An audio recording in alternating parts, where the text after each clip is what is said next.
लड़का था 26 साल का केतन अग्रवाल, एक जाने माने बिल्डर का इकलौता बेटा। लड़की थी सिया, उसकी मंगेतर 20 साल की, पुणे के ही एक और संपन्न कारोबारी परिवार की बेटी। फरवरी में दोनों की सगाई हुई थी।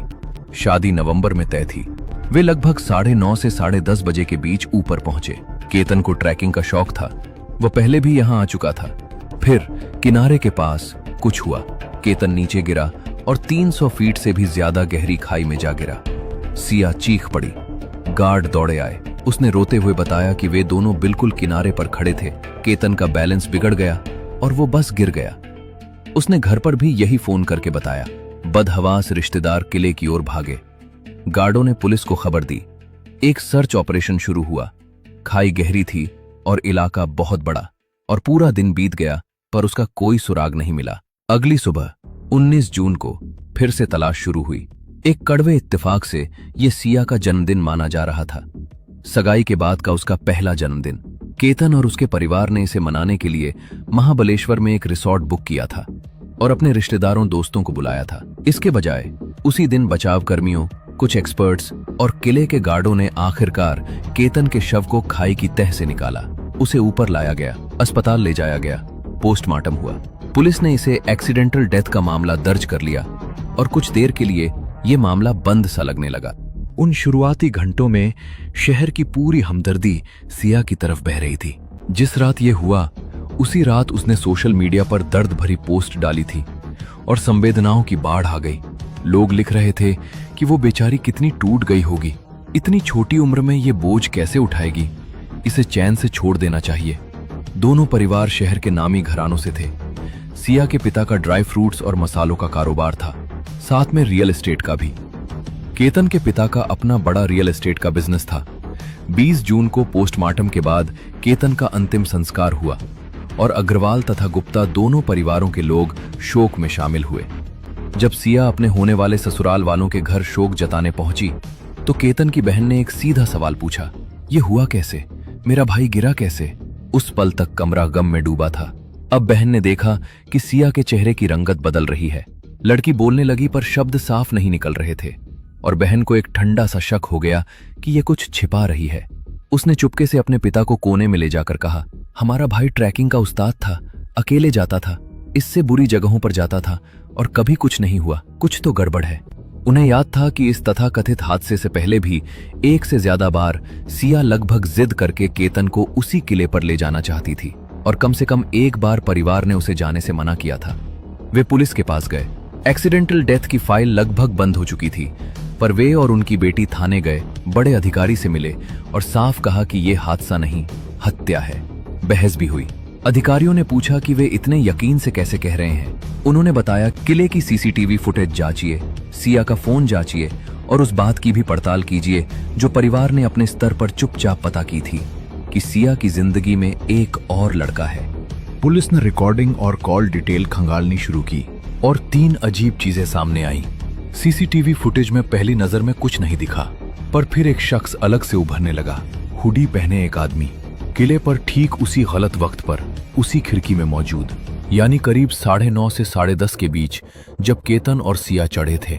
कई कैमरों में जैसे जैसे ये जोड़ा आगे बढ़ता है, ये हुडी वाला उनके पीछे पीछे चलता दिखता है।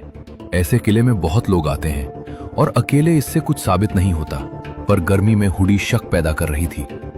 चढ़ाई में तो वैसे ही पसीना आता है और उस पूरे इलाके में किसी और ने ऐसे कपड़े नहीं पहने थे। जांचकर्ताओं ने इसे एक जानबूझकर छिपाया गया चेहरा माना, पर वो कौन था ये वे अभी नहीं बता पा रहे थे। दूसरी टीम ने सिया की कॉल डिटेल निकाली और एक नंबर पर उनकी नजर टिक गई। जनवरी से लेकर 18 जून की सुबह 7 बजे से ठीक पहले तक उस एक नंबर पर लगभग 2004 कॉल किए गए थे। जब इनका कुल समय जोड़ा गया तो ये कॉल 6 महीनों में करीब 338 घंटे की बातचीत बैठती थी। ये नंबर उसी शहर के एक और कारोबारी परिवार के एक नौजवान का था जिसका नाम था चेतन चौधरी, जिसका दफ्तर ठीक उसी इलाके में था जहां सिया के पिता का कारोबार था। चेतन की लोकेशन ट्रेस करना सब साफ कर देता और पहले तो इसने उसे बेगुनाह सा दिखाया। 18 जून की सुबह उसका फोन उसे तिले पर नहीं बल्कि शहर में उसके दफ्तर पर बता रहा था। पुलिस ने लगभग अपना शक छोड़ ही दिया था। तभी उन्होंने गौर किया कि सुबह 7 बजे से रात 9 बजे तक चेतन के फोन का डेटा बंद था, जबकि कॉल आते रहे और लोकेशन हट से दफ्तर पर ही टिकी रही। एक टीम उसके दफ्तर पहुंची और कर्मचारियों से पूछताछ की। चेतन शांत भाव से सामने आया और अपनी लोकेशन को इस बात का सबूत बताया कि वो कभी गया ही नहीं। पर एक कर्मचारी ने बताया कि उसी सुबह चेतन ने उसका फोन ये कहकर मांगा था कि उसके अपने फोन में कोई दिक्कत है। पुलिस ने उस कर्मचारी का नंबर मांगा, ट्रेस किया और पाया कि वो लोहागढ़ किले पर ही था, ठीक उसी जगह जहां केतन की मौत हुई। तस्वीर साफ हो गई। चेतन को उठाया गया और पूछताछ शुरू होने के थोड़ी ही देर बाद उसने बोलना शुरू कर दिया। चेतन ने और उसके फौरन बाद सिया ने जो बताया वो एक धीरे धीरे और ठंडे दिमाग से बुनी गई साजिश थी। सिया और चेतन की मुलाकात पिछले साल दिवाली के आसपास हुई थी, क्योंकि उसका दफ्तर सिया के पिता के कारोबार के मोहल्ले में ही था। वे लगभग हम उम्र थे। उन्हें प्यार हो गया, पर उसके पिता और केतन के पिता दोनों कारोबारी थे जो 35 साल से एक दूसरे को जानते थे, और इसी पुरानी दोस्ती से दोनों परिवारों ने इस रिश्ते को रिश्तेदारी में बदलने का तय किया। अग्रवाल और गुप्ता परिवार खुशी खुशी राजी हो गए। 11 फरवरी को सगाई हुई। शादी नवंबर के आखिर में राजस्थान के एक महल में तय हुई।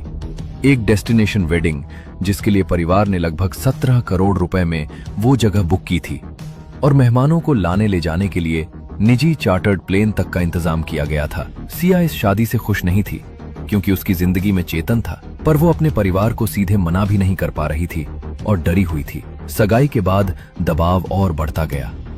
केतन, जो अब सचमुच उससे जुड़ चुका था, उसे हर जगह अपने साथ चाहता था।